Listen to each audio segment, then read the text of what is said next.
नमस्कार, prime time खबर के साथ मैं हूं आकिल रजा। चुनाव की तारीखों के बाद टीवी चैनल पर अलग अलग तरह का प्रोपेगेंडा चलाया जा रहा है।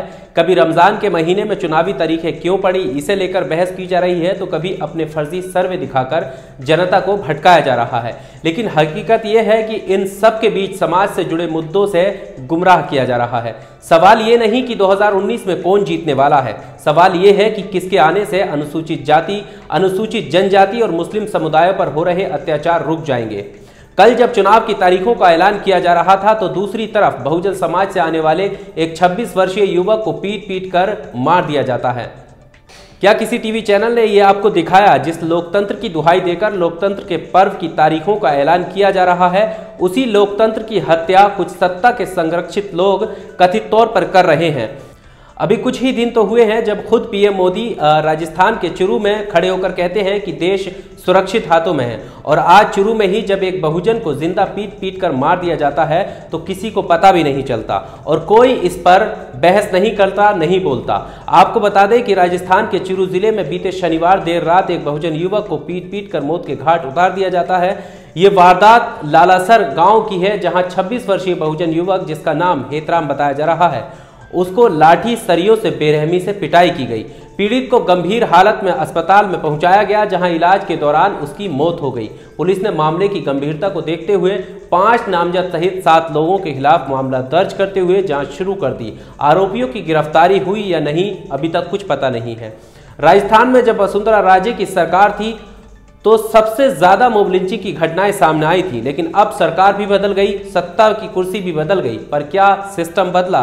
क्या लोगों की वो घिनौनी सोच बदली जिसके तहत लगातार एक के बाद एक घटनाएं हो रही हैं और उसमें बहुजन मुस्लिमों को टारगेट किया जा रहा है?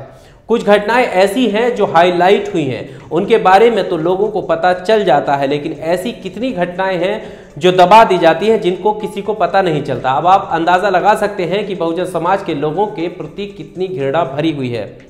ये वही राजस्थान है जहां पिछली सरकार में पहलू खान, रकबर खान, उमर खान और नीरज जाटव जैसे लोगों को एक तैयार की गई भीड़ द्वारा मार दिया जाता है, और अब सत्ता बदलने के बाद भी ये घटनाएं जारी हैं। तो याद करिए कि क्या सरकार बदलने से कुछ बदला है? क्या इस सरकार में अब बहुजन समाज के लोग पहले से ज्यादा सुरक्षित हैं? अगर आप कहेंगे हाँ, तो ये वारदातें आपको झूठा साबित करने के लिए काफी हैं। ये घटनाएं सिर्फ राजस्थान तक सीमित नहीं है, दूसरे राज्यों में भी हैं। आपको याद होगा कि कासगंज में बहुजन दूल्हे की बारात को लेकर काफी विवाद मचा था और बाद में वो बारात पुलिस की निगरानी में चढ़ी थी। कल फिर यूपी के बुलंदशहर के बड़ौदा गांव में आई बहुजन समुदाय की बारात में गाना बजाने को लेकर विवाद हो गया। जानकारी के मुताबिक गांव के ही ठाकुर समाज के लोगों ने गाना बजाने को लेकर कड़ा विरोध किया। विरोध के बावजूद गाना बंद नहीं हुआ तो ठाकुर समाज के लोगों ने बारात पर पथराव कर दिया। इस पथराव में कई बाराती चोटिल हो गए। कासगंज में बारात चढ़ जाने का मतलब ये कतई नहीं है कि अब वो मानसिकता खत्म हो गई है।